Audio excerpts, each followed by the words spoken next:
Okay, stream. We'll go to check the stream. Well, we check the Waiting recording. for Hey, notification. YouTube has acknowledged we have a stream. It is there we are. coming up. And refresh on Facebook. And the stream. We'll go to there we go. Mute that, and I can keep an eye on.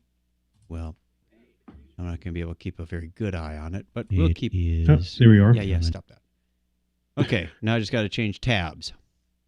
So, welcome. This is the pre-show for Technorama. We're just getting all the final details in order before we get started on our regular show. I need a little more headphone volume. This is why we do our pre-show stuff. Okie dokie.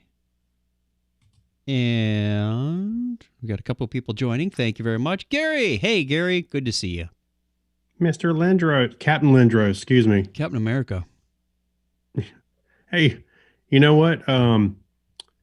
It's funny Gary's here tonight. I need you on the screen.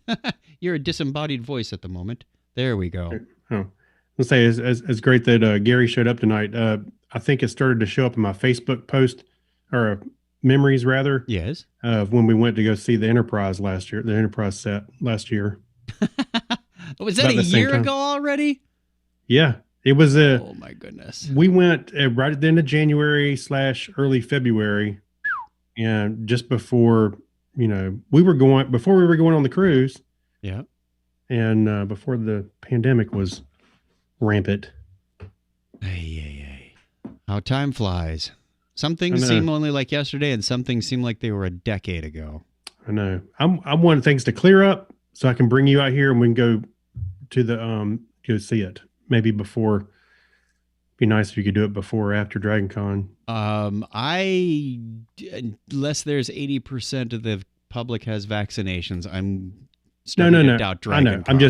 I'm just saying I would love to do that. But I would love to also, but yeah, we got to play. My parents want to have a 65th wedding anniversary sometime in late July, early August. Mm-hmm. And we're saying it all depends. It depends on how many people are vaccinated by then. No, I'm only speaking hypothetically. But yeah, I said at some point I want it to clear up so I can get you out here. That's what I'm saying. When that happens, I don't know. Hey, Drew is joining us on YouTube. Good to see you there, buddy. What is the Between Two Functions podcast? I'm just going to give a shout out to that. I got a little note, and I'll tell you about it in a second when we get there. Is it like the Between Two Ferns? No. I'll tell you when we get there. Okay. I think we are ready to start. My audio is by the way, this whole podcasting thing is interrupting our conversational flow. But now when we text each other, it's like, hey, I did this, but don't talk about it. Everything is pretty much. I said, hey, I have a topic for our Patreon show, and you started digging in, and I said, no, I'm going to save it for the Patreon show. Why should I text you all the answers and then you ask them again on the podcast? No, I just thought it was funny. It's like every conversation is like, hey, this is great. Oh, tell me about it. Well, we'll talk about it on the show. It's like, well, yeah, we're doing a few podcasts. That's not unusual. Yeah. We need show material. No, it's funny. We do that with Clinton too. It's like, oh yeah, this is great. Yes, save it for the show. Save it for the show. I'm like, okay, fine. That's fine. It's not getting in the way. It's just put your toys in the right box, Craig. You seem to have this. I want to talk about everything all at once right now. Yeah. Why not? Hey, life's short, right? Life's short. Make a podcast. Oh, we got, do we have a couple? Yeah, Drew was just listening to Between Two Functions. He said, I just heard Mark. That was funny. That was a funny podcast. Well, no, save it for the show. I know. I will. Because I have no clue. Okay, so let's start. I got the recording going. Let's start the music. The audio recording in 5, 4, 3, 2. Technorama episode 626, Shuttle Up.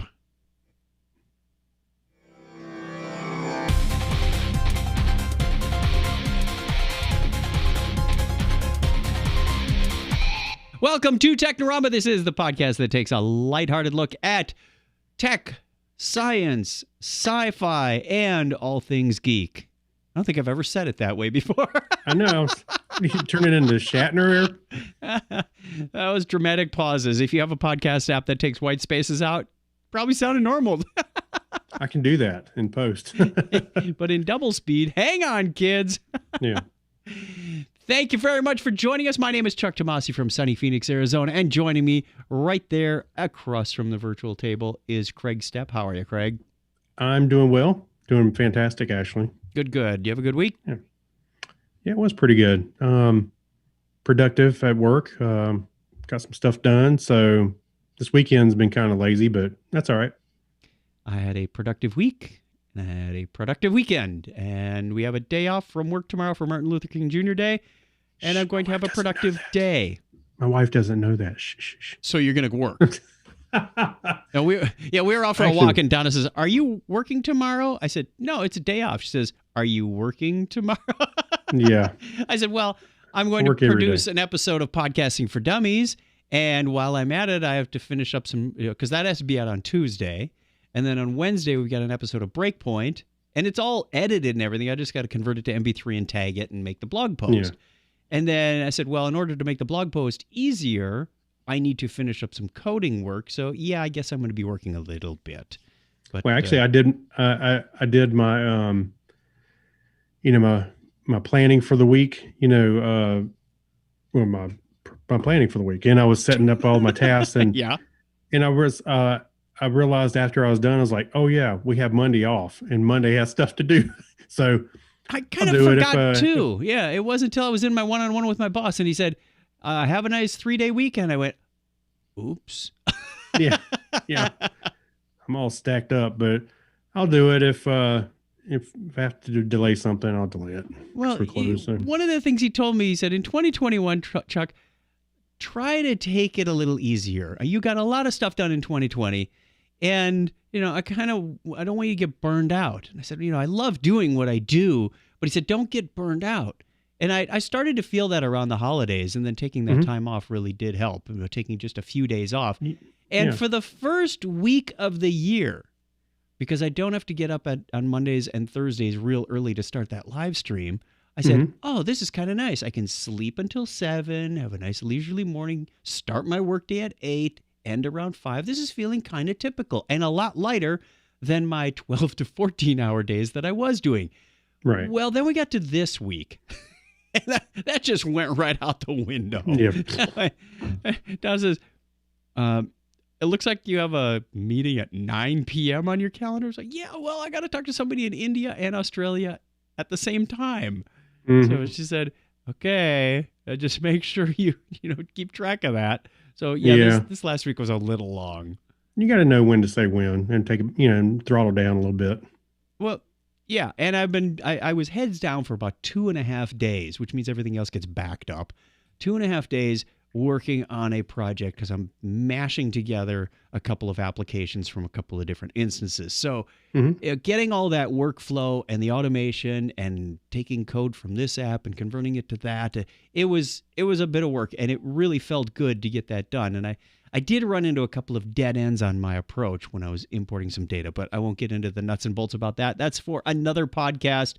For now, we do have a little bit of feedback, though, from our last episode. So let's play that feedback music. All right. Letters. Oh, we got letters. We get your letters every day. Mailman, mail today. Reach right out and pull one out. Those letters, I love those letters. Let's find out what you got to say. Take a drink. Boy. Mailman, mail today. We got an email from Mad Marv. Wait. Yes. First, since we're in the feedback segment. We are in the feedback segment. Amy Bowen says, wow, what a great piece of feedback to hear from your boss. Take it easy.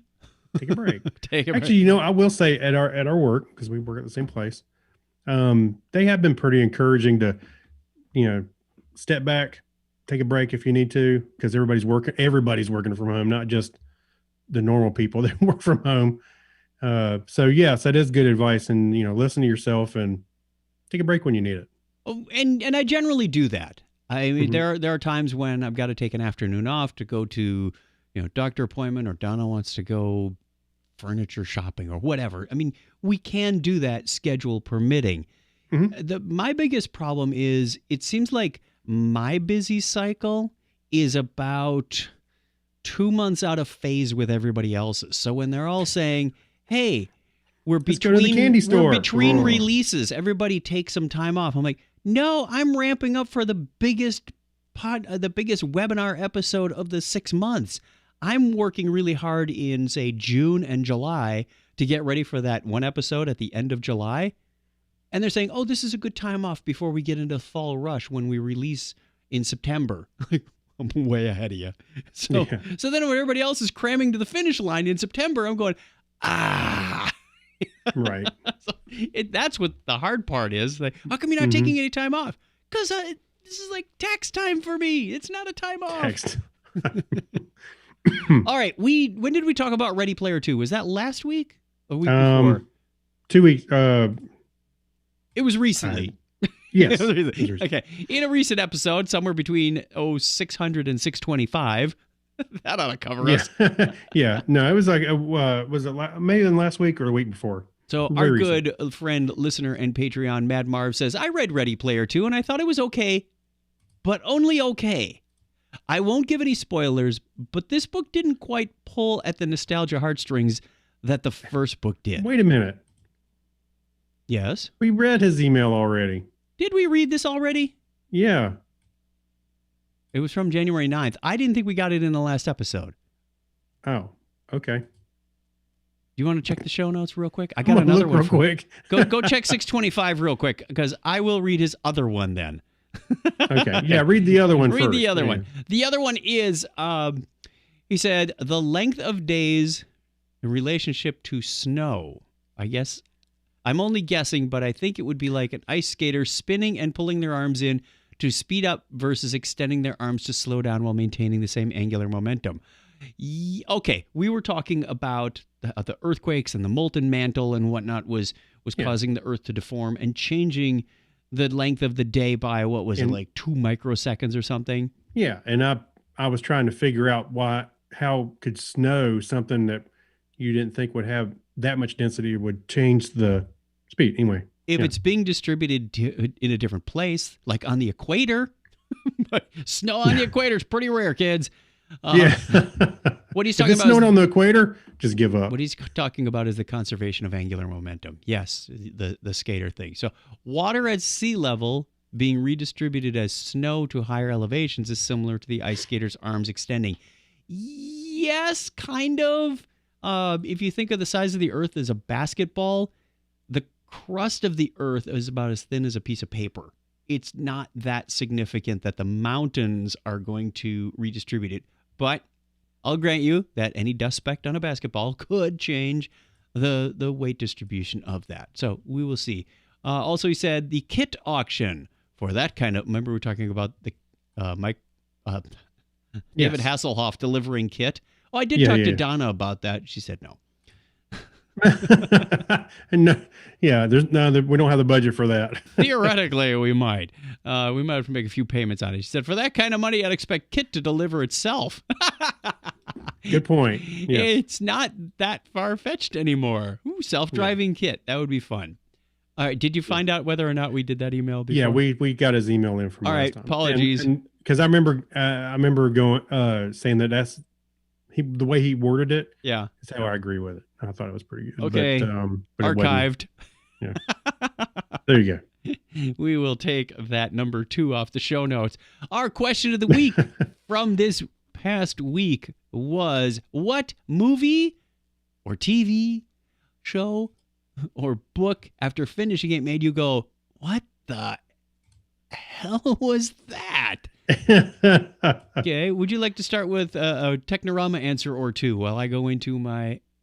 Yes. Chuck And answers are too. I think somebody, was it on, one of the, I saw the answer that I was going to give, but anyway, so on the Technorama page, John Miller Jr., disaster movie, he said, how did that qualify as a movie? Okay. Grant Pachoco says Series of Unfortunate Events, which is a series by Lemony Snicket. I could see that. Oh, here's the one I was thinking of. Although I loved it in a cult movie sort of way, the Return of the Killer Tomatoes. You know, I heard a lot about that, but I never. No, I don't think I I ever liked saw it. Attack of the Killer Tomatoes, not Return of the Killer Tomatoes. That was okay. Yeah, that was yes. Let's see. Tiffany says The Leftovers. I don't remember The Leftovers. I'm not familiar with that one. The movie Black Hole, Rob Reel, my buddy. You know, I never saw that, but I knew it was a stinker from the start. Oh, you know, I remember I was excited to see it in the theater as a kid, and I saw it, and I just remember it being long, and I felt like it was boring. Oh, like Star Trek: The Motion Picture. I like Star Trek: The Motion Picture better because I was already invested in those characters. You already knew them. This one, I was like, Maximilian was awesome. There was a few things, you know, the little, what was the little? I want to say Seven's Arc 7, but he was from Battle of the Planets. It was right. It was an R2D2 ripoff, is what it was. Yeah, it was kind of like that. Yeah, so everybody thought they had to have a robot at that time. I don't think I may have watched it once since I saw it in the theater as a kid. But my friend Diane says Phantasm. I still think about that movie occasionally and shake my head. Hey, our buddy Steve London says Memento. He says the first time I saw Memento, I had a huge WTF feeling, but I saw it again and started to put things together, and it's a brilliant movie. I agree. The first time is kind of confusing because it's backwards. You know, it's told backwards. Do you remember that? I don't remember that movie specifically, but I have seen movies like that. Guy Pearce, his character, I can't remember the character's name, but he was trying to remember the things that led him to what happened, and he had been tattooing himself, and he was remembering it backwards throughout the movie. Now there's a cut of the movie where it's chronological and makes more sense, of course, right off the bat. But and he said Snatched with Amy Schumer. Clinton said TMP, the motion picture, and Black Hole came out within weeks of each other. Thanks, Clinton. Live chat as it happens. Gene Mikely says Tenet. Tenet. I have heard of that. I have not seen it yet. I think that's another one where time is a factor as far as Okay. I haven't watched it either. Let's see. Oh, I shared this as well. Let's see. FX's Legion, Miguel Lopez says. The Midnight Sky, my buddy CJ Lamb. Mark Erickson's. Okay, keep this in mind. What movie, TV show, or book makes you go, what the hell was that? Mark Erickson says, all the news channels. Agreed. My sister says, my 10th grade math book. Yeah. Jim Ryan said Zardoz. Remember that one? I remember the name vaguely, but I never Sean saw it. Connery in the bikini looking. That's space. something I don't even want to try to imagine. Let's move on. Oh, I'm going to send you a picture of this. Oh, no, please don't. You need to. My cousin Jeffrey says the TV series Lost. I will admit it was okay for like the first season, maybe 2, but then, you know, they get into the whole smoke thing, and then the ending was just complete bunk. Yeah. So, yeah. You know, I never did watch Lost. It was like Heroes. First season, like, wow, this is really cool. And then you start getting into it going, what did they do? This show used to be cool. You know what? Those big epic kind of shows like that came out, I think they're Heroes and Lost. I think at first the problem was they didn't have a direction to keep going. So when it got popular, they didn't know what the end game was, and they had to figure it out later on. And not like TV shows today where if they get a first season, they've got at least 2 or 3 more planned. Well, or you better at least know what your end game is, you know. Right. Know when it's over, which is something this show doesn't do. As you can see, 16 years later, we're still podcasting. All right. Did you have any more? Let's see. Mark Kilfoy says, The Hallgren by Samuel R. Delaney. It's been a couple of decades, so my recall on the plot is almost gone. how long is this? Oh, I'll read it real quick. Almost gone, but I will never forget that the book suddenly split into parallel narratives on parallel columns and seemed to be a circular story overall.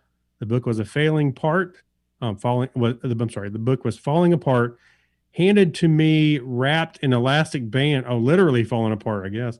An elastic band by a friend who said, "This is unreadable." To him, he said, I said, "Challenge accepted."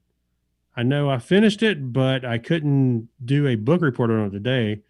So I'm not sure I would be able to say I beat the challenge. So really. Well, that image of Sean Connery gave a comment from John Miller Jr. He says, I just threw up a cupcake that I ate back in the 5th grade. Thanks for the image, Craig. Hi, John Miller Jr. Oh, thanks for that. I thought you meant, it's telling me, thanks for that image. No. All right, that takes care of it for the feedback. Let's push that button. Another letter from our listener, I want to give a quick shout out to the Between Two Functions podcast. This is a podcast that was created by one of our ServiceNow developers in Australia, Andrew Albury-Dorr. He's a recent developer MVP. And Mark Scott, who used to be a customer, now works for ServiceNow. And it's not a ServiceNow podcast, but this is where they get a lot of their guests. It's an interview series. So far, Andrew has been doing the interviewing, but I know Mark is asking questions behind the scenes because they put together a series of questions and then unleash them on the poor unsuspecting guest live. See, it is like Between Two Ferns. I don't know what that reference means. What? Zach Galifianakis did a web series on Funny or Die, and where it was Between Two Ferns, and he'd have a guest on, a famous guest. And I know this is all planned out, but they made they asked these embarrassing questions to the guest and made a very awkward interview. Most awkward interviews ever. You should go see some of them. No, they don't try to embarrass the guest. They just no. I'm just saying that's what Between Two Ferns did. So I mean, if they know this guy's a coffee drinker, they'll say, "Hey, how do you why are you so focused on this one brand of coffee?" And they'll get into that. But he ends the show, and I don't know if this is taken or inspired by Between Two Ferns, but he asks them about certain Australian phrases. He says, okay. All right, yeah, because there are a lot of them that, us Americans have never heard before. Like, you know what? I live in the South. There's a few here too. I am, if they ever ask me, I am going to fire some back. Yeah. But he says, That's what's fun. a bludger? And I'm like, it's not that thing from Harry Potter. Don't go there. No, I was thinking a blood sounds like something a hammer. Or what does it mean to chuck a wobbly? It's like, I love the phrases. Okay. So Take out the trash. I don't know. It's a lot of fun. The reason I mention it is because they've got like 5 or 6 podcasts out. They just launched before the holidays, and it's a fun listen. You don't have to go listen to it, but if you want, it's pretty short. They're usually about 30 minutes. But they actually called out that they used our book, Podcasting for Dummies, to help get them off the ground. And I thought that was cool because I don't really hear many of those stories about, hey, your book helped me launch my podcast. We've asked on the Podcasting for Dummies podcast, let us know, and maybe we can do an ID or something for you on the podcast. Kind of just help them out and show some love. But we rarely get people saying, your book helped me. I don't know what it is, but it was kind of cool to hear that. So thank you, Mark. Thank you, Andrew, for that. I have no idea if either of you listen to this podcast, but much appreciated that you gave Podcasting for Dummies some love. They mentioned me, and I think it was he was introducing, what was it? His interview with Brad Tilton, and they played this little piano music at the beginning, and Andrew says, "Welcome to Breakpoint. I'm in Between Two Functions podcast." He starts announcing it like it's my podcast for work. Oh. So it was a lot of fun. Right. Had to just give a quick tip of the hat there. Let's do the history segment, shall we? Well, yep. Let's do it. We don't want to run out of time. We got 3 bullet items here. In the history segment, this is the 20th day of the year in the Gregorian calendar. That means there are 345 days remaining in 2021. It was on this date in 1887 that the United States Senate allowed the Navy to lease Pearl Harbor. 1887. They allowed the Navy to lease Pearl Harbor as a naval base. Wow. That same date in 1929, the first full-length talking motion picture filmed outdoors in Old Arizona was released. I'm glad I live in New Arizona. I don't know what that means, Old Arizona. New Arizona. It was a talking picture, nevertheless, filmed outdoors. Right. Also on January 20th, 1986, in the United States, Martin Luther King Jr. Day, 1986. This is the first year it was celebrated as a federal holiday. How about that? And you can tell it's early in the year because there's only 3 bullet items in the history part. You know, I looked through some of these, and it's funny because when I'm going through the stuff for the karaoke one, it seems like there's lots of scientists and whatnot. And when I'm going through Technorama, it seems like there's lots of musicians. I'm like, no, what we lacked in historical events, we more than make up for in the birthday. So hang on, this is where it gets fun. Okay, I'll give you that. German scholar, cartographer, and cosmographer Sebastian Munster was born on this date in 1488. And Raphael Bombelli, Italian mathematician, was born on the same date in 1526. Don't you just picture a corpulent guy with a bomb belly? Yeah. Right. German astronomer and academic Simon Marius was born. If he was German, it'd be Simon Marius. I don't know. He was born on 448 years ago today. Happy birthday, buddy. And Jean-Jacques Barthélemy, French archaeologist and numerologist, was born on the same date in 1716. He was not a numerologist. He was a numismatist or numismatist. Excuse me. Numismatist. What is that? That's a stamp collector. Oh. I knew you were going to ask that. You looked it up. No, I've known that for years. I've known. Is it a coin collector? Oh, rats. Now I got them mixed up. I think it's a coin collector. Yes. Because a numismatic collector, collects coin. French physicist and mathematician André Marie Ampère. Guess what he discovered or invented? Math. The ampere, electricity. It certainly wasn't Volta. No, Volta. Volta and Ampere had a party, and Watt showed up. He was born today in 1775. And French physicist and mathematician André Marie. Oh, wait, I already did that one. I just read that one. I'm sorry, I had the wrong one highlighted. Born January 20th, 1888, American folk blues musician and songwriter, Lead Belly. Lead get in my belly. American engineer and businessman, founder of Alco Hydro Aeroplane Company. I don't think they're around anymore. Allen Haynes Lughead. He was born on this date in 1889. Lughead sounds like a plane. Something you'd call a plane. Lughead sounds like a good band name. Yeah, it does. Harold Gray, the American cartoonist, created Little Orphan Annie, was born 126 years ago today. That'd be 127 years ago. Alex? Oh, what'd I say? You said 126. Oh, sorry. Greek shipping magnate Aristotle Onassis. Yes, Jackie O's husband. He was born today in 1906. And Nevin Scrimshaw, American scientist, was born on the same date in 1918. He's the guy they named that's sketching on the whale bone on the No, it's I thought the Scrimshaw was that thing that the guy holds the little thing, rides around town. That's a rickshaw.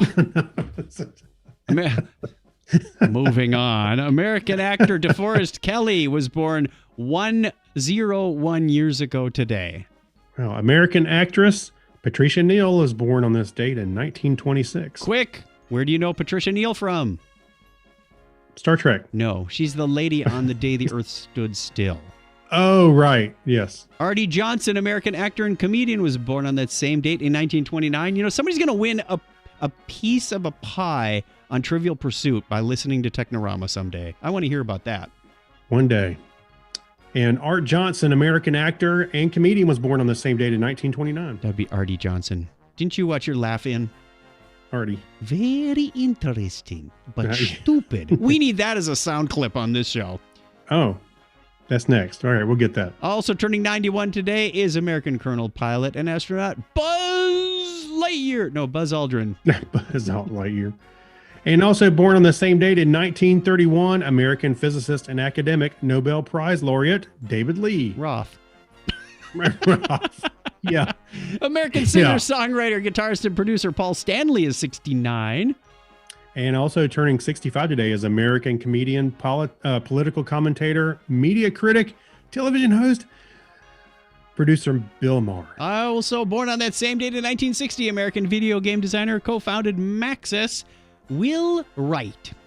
An American computer hacker and activist, co-founded Mindvox, Patrick K. Kupra is 52 today. Indian computer engineer Ruchi Sanghvi who's born today in 1982. That's the way it was. We'll do the birthdays right after the band marches out of here. We're cutting it a little close.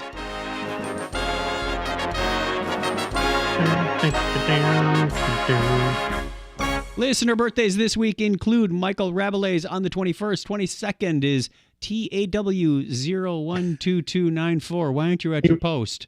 He was an extra droid on Star Wars. I think we say that every year. TK423, why aren't you at your post? Right. Kathy Luke from Illinois is it the city of Kathy from Luke, Illinois? No, I don't know. On the 23rd, also on the 23rd, Chris Moody from Podio Media Chat. Keith Lane from TG Geeks is on the 23rd. Yes. Cynthia Fry on the 24th. Some other guy on the 25th. Yeah. Some jerk. It's me. Yes, it's you. Craig Stepp is on the 25th, and on the 26th, Will, the computer guy. Happy birthday to all of you. If it is your birthday this week, we wish you all the best, and hope that you can go over to, I never took down the pre-show banner. I really am not too good at this driving the keyboard thing. Hey, let's do the... So I think somebody mentioned this earlier, but yes. You and I are reversed on our videos tonight. It was that way last week, too. It's just the way that Zoom did it. I have no idea how it picks them. You can drag them around, by the way, you know that? I think you have to upgrade to like version 5.2.5 or something. Are you not?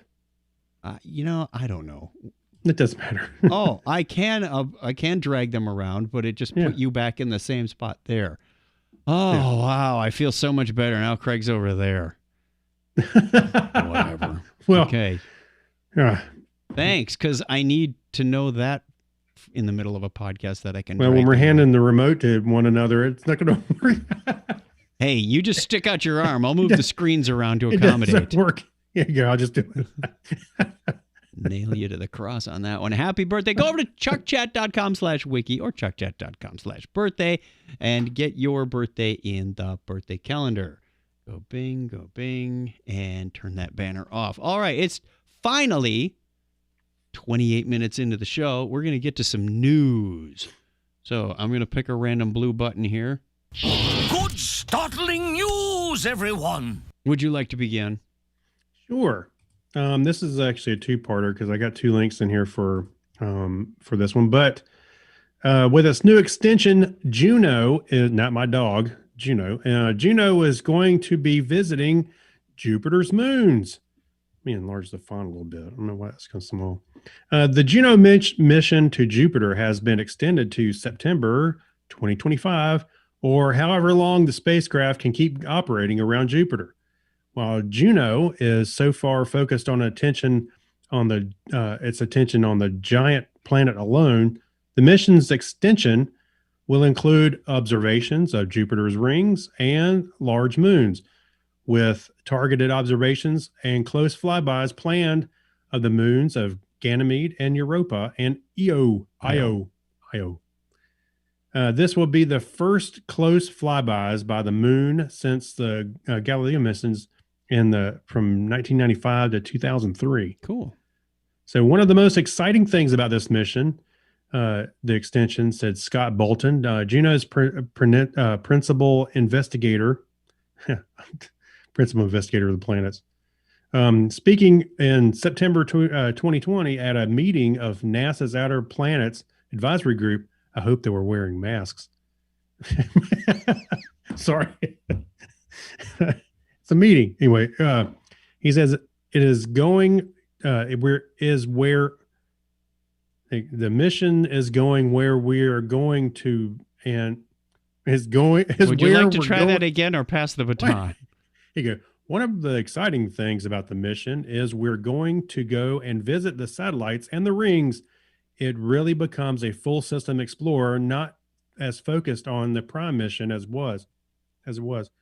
So it feeds potentially a more diverse community because the satellite geologist and the ring people sounds like he's talking about something in Lord of the Rings. The ring people, they all get data, and I think it's very interesting and unique. I was distracted by the ad on the right-hand margin of The Universe Today's Ultimate Guide to Viewing the Cosmos, which is by David Dickinson and Fraser Cain. Oh, yeah. Forward by Dr. Pamela Gay.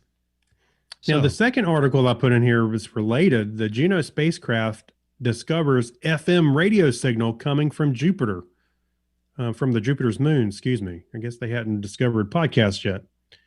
The Juno spacecraft orbiting Jupiter has discovered an FM radio signal coming from the moon, Ganymede, a finding that marks the first time detection from the moon, according to KTLA sister station KTVX in Salt Lake City, Utah.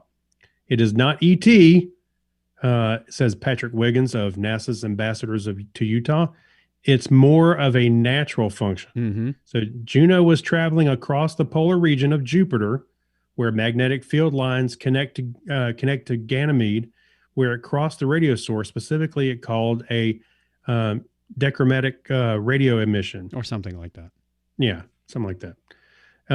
Anyway, you can go read all the details about that, but the reason I put it in here is because it kind of feeds into hey, we need to go over there and check these things out. I think it's really cool that they repurpose it into a ship, and then something like this comes up. I thought we already discovered FM radio signals from Jupiter and Saturn when Voyager went by. Well, they did say that on Ganymede, they have detected this once before, but now's the first time that they were able to, I see. This is from an FM signal from Ganymede. Yes. Not from the planet. Okay. Right. And I think, if I'm not mistaken, they said they recorded it years ago. I mean, here you go. According to Britannica.com, that's still a thing? Britannica.com. Jupiter's radio emissions were discovered in 1995, and over the last 66 years, more and more discoveries have been made about those weak signals. Now they're seeing it on Ganymede. So, okay. Well, let's get into something that's a little more theoretical, I suppose. Some scientists believe black holes aren't all the same, and that some are really wormholes. To find out, we'll need a way to tell the difference with certainty. In a new paper, Russian scientists posit that the right blast of gamma radiation could reveal wormholes in black hole disguise. Ooh, sheep in wool. No, wolf in sheep's clothing. Disguise. It's like a song or something. A black hole in disguise? Yeah. Black hole in. They're all in disguise. None of them in the ground. They're all in disguise. You didn't sing that last night? How would a black hole wormhole work? The answer is actually relatively simple, and it also reveals why such a wormhole would have a detectable physical tell. Space's Charles Q. Choi explains, any matter falling into a mouth of a supermassive wormhole would likely travel at extraordinarily high speeds due to its powerful gravitational fields. The scientists modeled the consequences of matter flowing through both mouths of a wormhole to where these mouths meet, the wormhole's, quote, throat. The result of such collisions are spheres of plasma expanding out both mouths of the wormhole at nearly the speed of light, the researchers said. I have no idea what any of that meant, but it sounds really cool, like stuff exploding in the middle and shooting out the ends. Stop. No. Is that a quote? I know what that chuckle meant. This outburst in the literal sense is what scientists can look for. These spheres of plasma from wormholes can reach temperatures of about 18 trillion degrees Fahrenheit. That's Of course, if you do your conversion, it's only 10 trillion degrees Celsius, so it sounds like a colder day. Troy writes, at such heat, the plasma would produce gamma rays with energies of 68 million electron volts. This radiation signature is distinct from even the most powerful and radiative known kinds of black holes. Because of that, the fingerprint could immediately tell scientists they were looking into a wormhole. Okay, more fascinating stuff. You know, it's hard to even fathom 18 trillion degrees Fahrenheit. Yeah. Don't touch. It's hot. Oh, by the way, that would be 10 trillion Celsius. All right, this is a bit of a long article. It has lots and lots of pictures, but you want to give us the flavor of it because it looks like it's right out of that episode of Black Mirror. There you go. I thought it's your turn to read. Oh, I'm sorry. I thought you were finishing up the last article. No, I'm done. So who wants a robot I was dog? introducing you to the next story. That's the Black And you know, Mirror. last week was the CES, and during a week and a half, I kind of missed it. I guess the last week, they were doing, they were rolling out all kinds of stuff for CES. You know how it is. They always show products and stuff that are potential in the future. You're not necessarily going to be products, but maybe almost like a car show, where they show you the prototypes. Anyway, right here, Samsung's robot dog is an intriguing, faceless, smart pet for your surveillance needs. Does it come with a gun mounted on its body? You could, little epoxy. You could duct tape the shotgun to it. Okay. Yeah, I love these pictures though. So let me zoom in here a little bit. So we are in 2021, and so far it has been one crisis after another. What truly gives me hope is the time I spend with my dog. It is in a moment away from chaos, and I often wonder if my dog knows what's happening around us. No, unless you're giving it a treat. Do our pets have sixth sense for disasters as they do for our emotions? Dogs are one of the most intelligent domestic companions to have, and our furry friends truly form an inexplicable bond. Explicable. Explicable. Explicable. It's a hard. Yeah, C. whatever. Explicable. I'm sorry. I'm having trouble reading tonight. So, bond with us, which leads me to this. What is the future of our robot dogs? So, devoid of real feelings, but with advancing AI, they will surely be smarter than and more efficient. Dog bots will probably be a hybrid of smart pet and a household assistant. And I imagine features like security cameras for eyes will still security cameras. What's the difference? While still being sweet enough to bring you newspaper, and waking up in the morning. No, so wait. I can see the newspaper thing. This thing has some kind of screen on its face. The dog would just come up, right? Stand on your bed and show you a Facebook notification. It comes up and gets USA in your face. Today, right? And then you flick and scroll past its face. Yeah, I just thought that was funny. Newspaper. It's a digital dog. I put a little fur on this thing, and I might be interested. That's right. Anyway, you can go look at the concepts. There's these robot prototype dogs. They almost look like the robot from the Boston Dynamics. That walk around. They put a skin on this thing. You can't see all the wires and hinges, which is smart, I think, because it does make it look a little more appealing. But they don't have a head per se. It's like they cut the neck off of a dog. That's kind of the creepy part. Yeah. So yeah, it does look a little weird. But anyway, you can go check out the pictures. I thought it was kind of neat. Anyway, but could you imagine having something like that in your house? I could. And when you're away, that way, if there was a noise, they could walk over there and kind of look around and inspect. I'd be interested in one of these. Would you? All right. I would also want to hack it. Hey, look, I made it roll over. I tell you, that along this kind of thing, like I was thinking of surveillance in your house. So if you had a house big enough, you could go around and keep eye on things if someone's making a noise or or whatever. But I thought, I don't know what the status of it is, but remember Amazon, their Ring products, they have that indoor drone that you could fly around. It had a camera on it, and you could land it back in the cradle. It would be there. If there was a noise, like somebody broke a window, it would go over. It could go over there and record right there. And by that time, the guy with the crowbar is swinging at the drone. That's a great idea. Now he's cost you multiple expenses. But the picture was uploaded, so maybe. I don't know. I thought it was a neat idea as well. Yeah, go check out these concept pictures of the robot dogs. Did they say how much? No. If you have let's see, the quote is, if you have to ask, you can't afford it. Yeah. Oh yeah? Sounds like a challenge to me. Here. I'm gonna write a check right here. Check? What century do you live in? Just put down the plastic. The one where the AI dogs bring me a newspaper. Apparently so. Bring my checkbook, dog. Will he dial the telephone for you too? Maybe. All right, let's move on to the hacks and strange stories. You found us a story to hack together your own ePaper smartwatch. See, I thought you could appreciate for this. $500 with an open source kit. All right. If you've ever wanted to be like Steve Wozniak and have your own custom made geeky watch. $50. You said $500. No, did I say $500? $50 open source kit. All right. Well, $50 sounds much better. Not sure where you get all this stuff, but okay.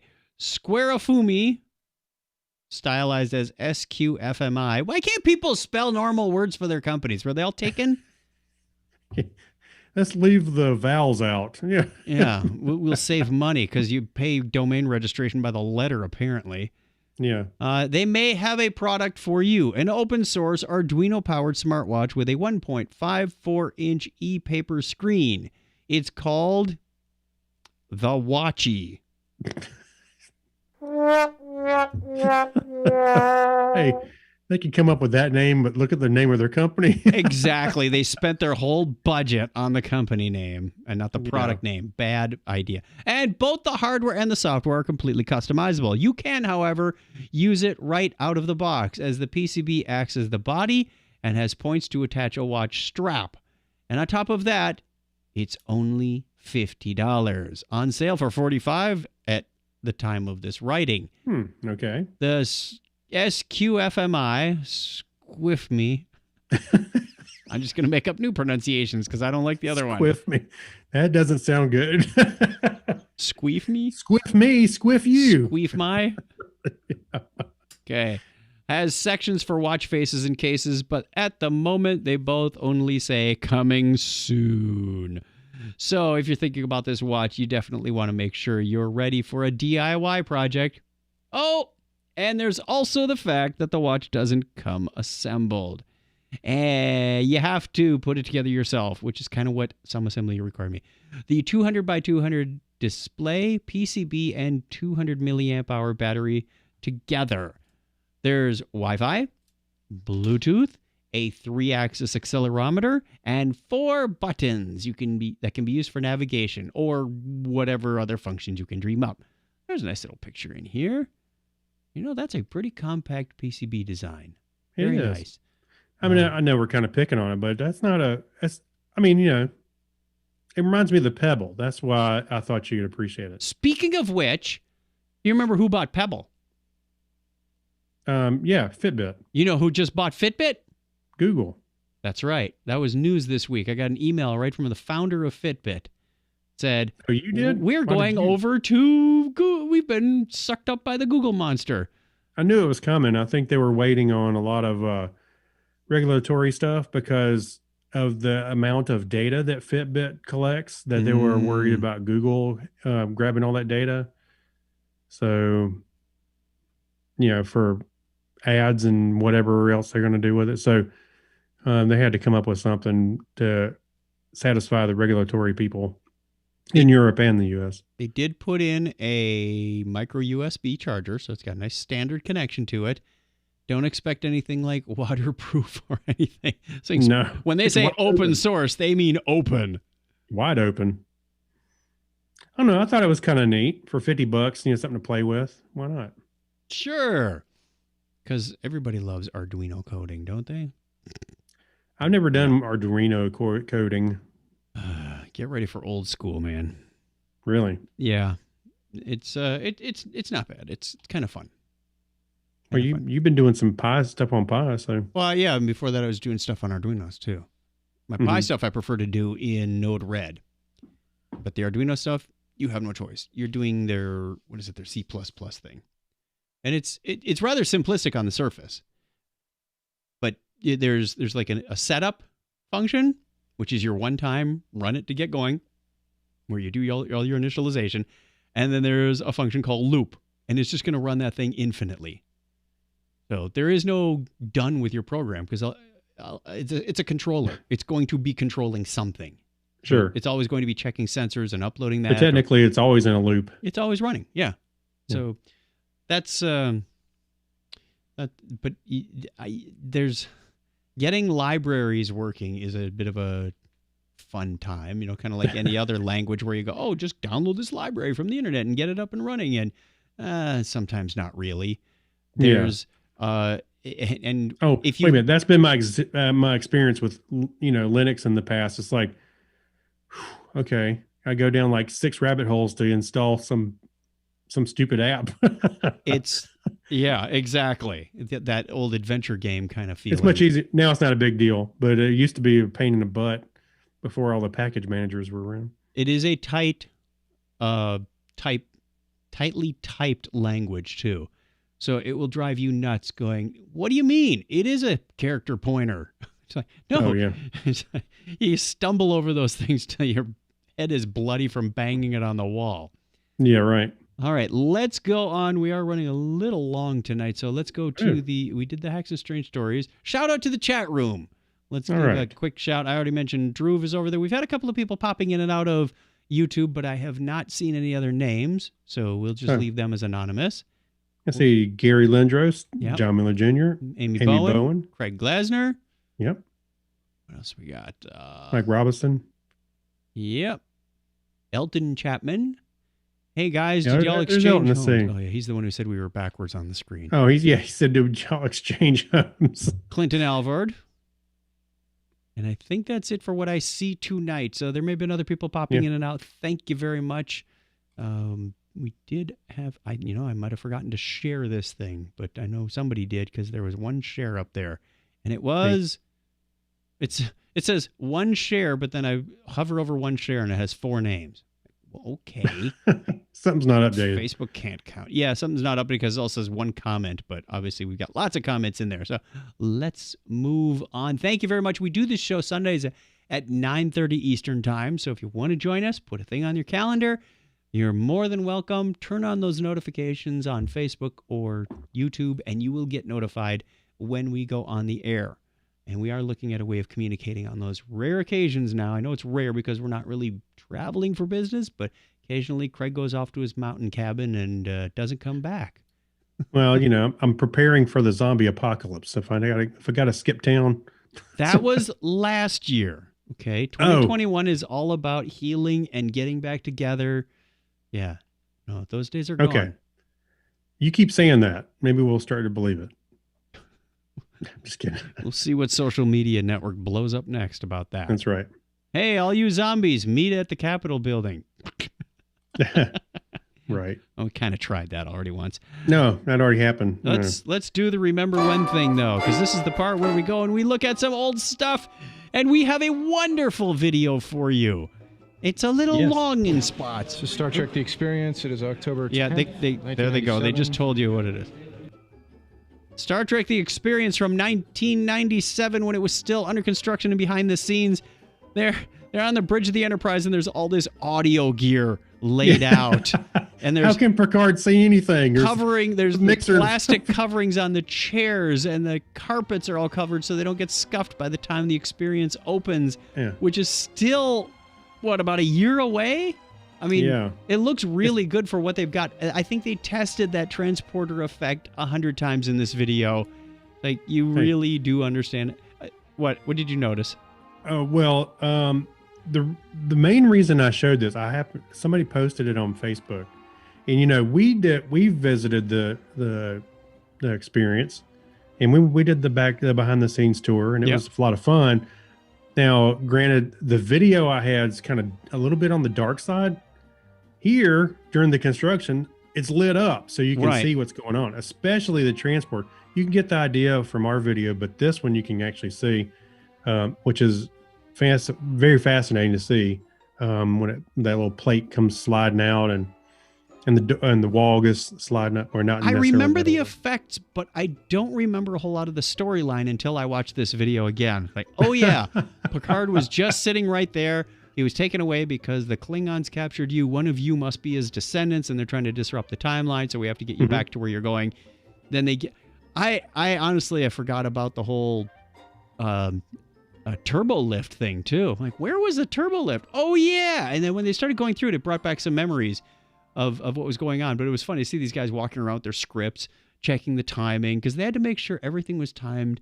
The effects were timed. The audio was timed. The live actors that were there. It's like, hey, everybody okay down there? And then the live actor would say, yeah, we're fine. Sorry about the rough ride, Riker says. So it was a lot of fun to re-watch this and get back into that whole mentality. If you want to watch that video is online. You can just watch the clips. Somebody strung them all together. Same thing with the Borg one. You can watch the whole thing.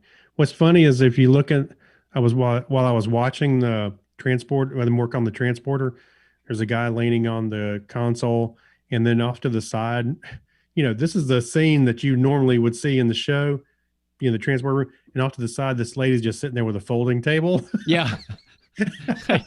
They're panning around going, ooh, this looks like, the real shuttle. And some guy walks into the scene and then slowly backs out like, oh, someone's filming here. Or ducks. He tries to duck under him. There's one guy you see in the transporter testing scenario who has the most awesome mullet. Yeah, no, right. Very 97 right there.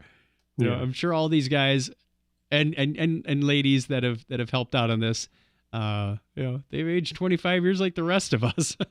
Yeah. Yeah, right. Hey, by the way, Clinton Alvord brings up a good point. We talk about this and other stuff. If you're not familiar, we do another podcast with Clinton. So as three of us do the Topic is Trek at the Topic is Trek. Oops, I had the volume down for the music. Let's do that again. Yeah. It was there. There you go. Topicistrek.com. And we talk about everything Star Trek. And so you're welcome to come join us over there. Go over there and subscribe. Nice. But yeah, that video was great. Huh? Yeah, it was a lot of fun. It was a bit long in spots, I'll admit. I did jump ahead a little, like scrubbing, saying, they're still doing the transporter, still doing the transporter. Oh, we're on the turbo lift. And everybody has to do the shaky camera thing on the turbo lift. Right. And maybe I'll link to it. I got pictures from our trip there too. A lot of little details like the tags on the wall. You know what? They didn't have the tags in the video yet. They hadn't finished all the detailing on the set. I didn't notice that. As soon as they stepped out of the transporter and went down that hall, because towards the end of the video, they're showing around one guy in a suit. You know who's paying the check, right? Yeah, right. He's there for his monthly status update on the project. Yeah, so what do we got going on here? And they walk down the hall and like, the red stickers aren't on the panels yet. So those were there.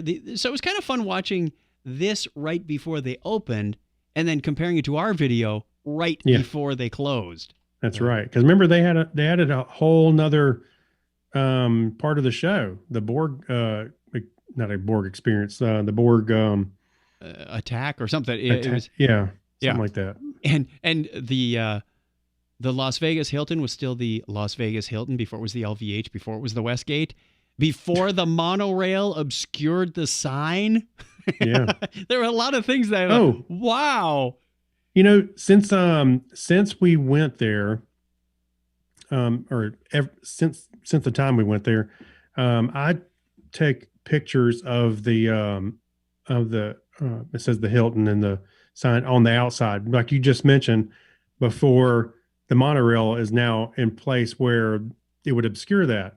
So it's been a couple years now. I got the book over here. This guy was doing a book on Las Vegas, Mhm. and he asked for my permission to use my picture in the book. Nice. I was like, yeah, fine. He was supposed to give me a credit in the book. I never did see it, which is not an artistic picture, so I didn't really care that much. Yeah. But he did send me a copy of the book. So Oh, it was nice. Okay. Yeah. Quick thank you to our patrons because they keep this show going, and we've got a special announcement this week. Because thanks to Alexis Duran, Amber Elstad, Amy Bowen, thank you Abner Braverman, Ben Vaughn, Brian Brown. We gotta check in with Brian. Haven't heard from him in a while. Thank you Chris MC, Dan D. Mancoyer, Danny Mortensen, Dean Jensen, Denise Inglis, Gary Lindros, Harold McKinstry. Thank you John Clifford and John Noble and Jorga Schrauen and Christina. Thank you Kyle Nishioka, a.k.a. Mad Marv. Thank you Leon, a.k.a. Leon. Thank you, Mark Kilfoyle, Mike Wills, and our newest Patreon member this week. Special thanks to our newest Patreon member, Chris Martinez. So we should also throw in an applause if I can find it there somewhere. There we go. Saturday Morning Media, Stephen Weshy, Steve Therian, Spiffy, Steve Cody, and Steve London. Thank you very much, everybody, for your generous contributions. In addition to getting your name on every podcast like this with huge, huge appreciation and thanks, you also get a special episode of Technorama where we have a discussion. It could be about gadgets we've purchased. It could be about projects we're in the middle of. It could be about just philosophical things we want to wax poetically about. That's what we talk about for another, 15 to 30 minutes. Because we're deep like that. Yeah. We're deep people. It does not have any audio production except for the beginning and the ending. We just want to get you the straight dope right out of our heads and into your ear holes. You make it sound so appealing. It is. If you are interested, then I recommend you go over to... You can pick up an application and fill it out in triplicate and send it over to... Fax it over to... Fax it. Patreon.com/Technorama Podcast is where you go to get that fax number. I'm just kidding. Doesn't that drive you nuts when you see something and you go, please fax this back? I'm like, the hell you say? I know. Every once in a while, you'll still hear somebody ask for a fax. Dear like, Lord.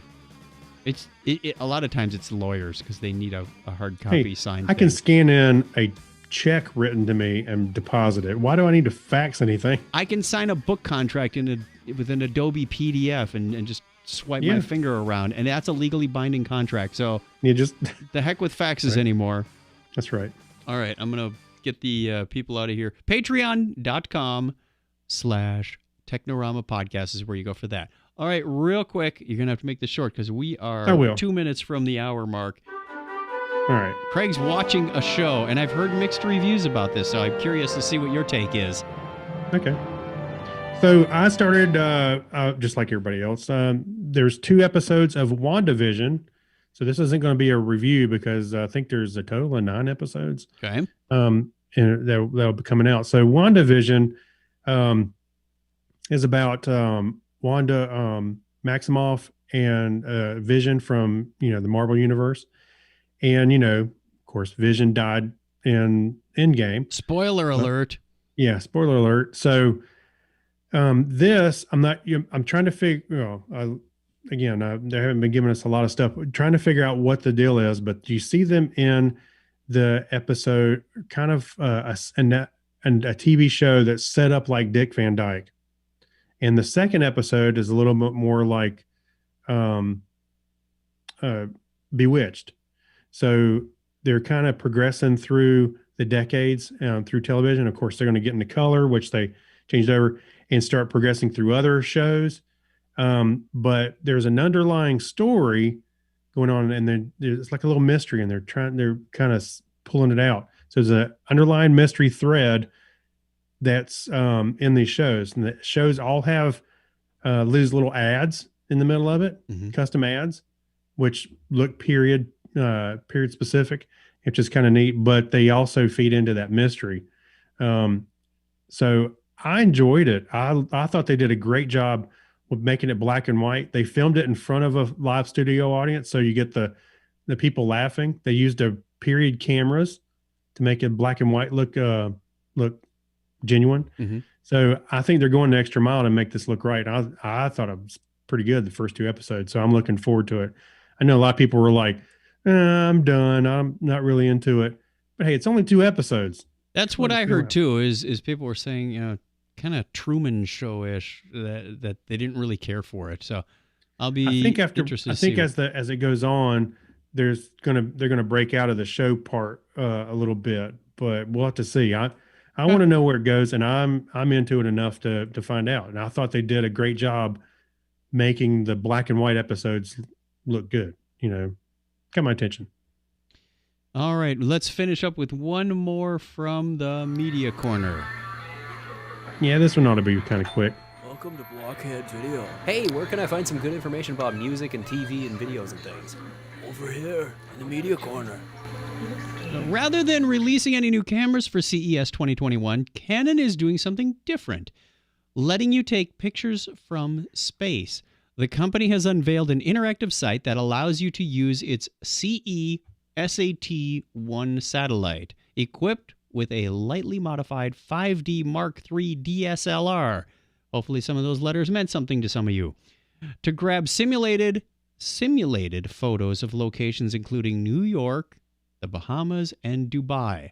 Canon launched the wine barrel-sized microsatellite back in June of 2017. Hopefully they took the wine out of it.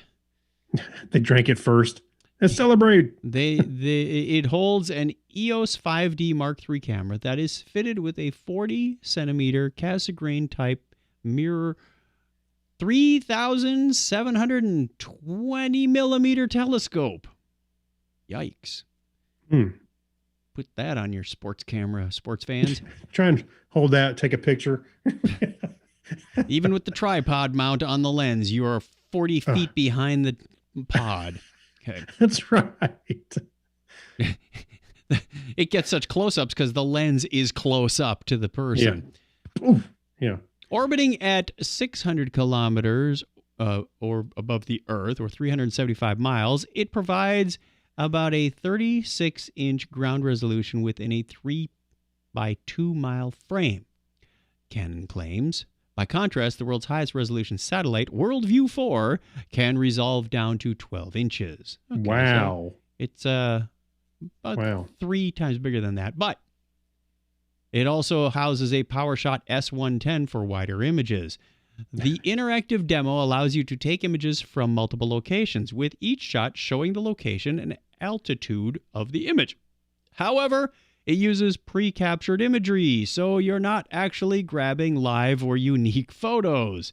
If it was live, CE-SAT-1 would be zipping around the Earth at nearly 17,000 miles per hour, circling the globe in just over an hour and a half, which is about the same speed as the ISS. Mm-hmm. The demonstration does give you a feel for the satellite's capabilities and resolution, however. The experience is narrated by astronaut Marcia Ivins, who explains the satellite's purpose and design. Oh, if only Sigourney Weaver were narrating that. I know, right? The microsatellites are much smaller and cheaper than regular satellites, and Canon hopes to build a $1 billion business around them by 2030. After launching the CE-SAT-1 in 2017, Canon attempted to launch an updated CE-SAT-1B. Sounds like a firmware version now. Yeah. They tried doing that last summer. However, it was lost when Rocket Lab's Electron rocket failed shortly after launch. Hey, scanning this, the last paragraph with my eyes, I saw the letter B in the SAT-1B. Yes. In summer, and I saw a bummer. That's why I read that story, kids. Okay, question of the week before we go. What are some red flags that the movie that you're... What should have been, what were some red flags that the movie that you were about to watch was bad? We got a verb tense thing.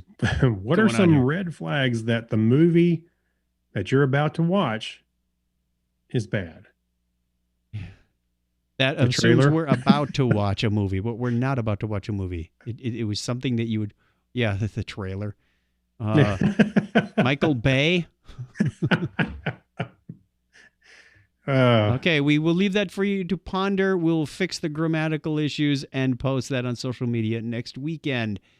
And we are off to record our Patreon show. So that means we roll the music. Thank you for joining us once again. Thank you, Craig, for finding these stories and putting them in here. We tried our best. Honestly, we did.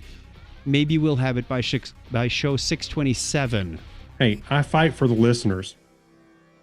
Wait, does that mean you're trying to get listeners or you're going to battle as their representative? I'm sorry, I was watching Tron, and okay. For the users. I'm just going to give you I'll fight for them. Hey, don't say anything bad about any of our listeners. I'll fight you for it. Get a hold of us on listener line 707-530-2428. We'd love to hear from you or email us technorama@chuckchat.com. Find all the information over at chuckchat.com/Technorama or search Technorama Podcast on the internet. Till next time, tell a friend about Technorama and give us a big binary high five, Craig. All right. 101. Thank you for listening.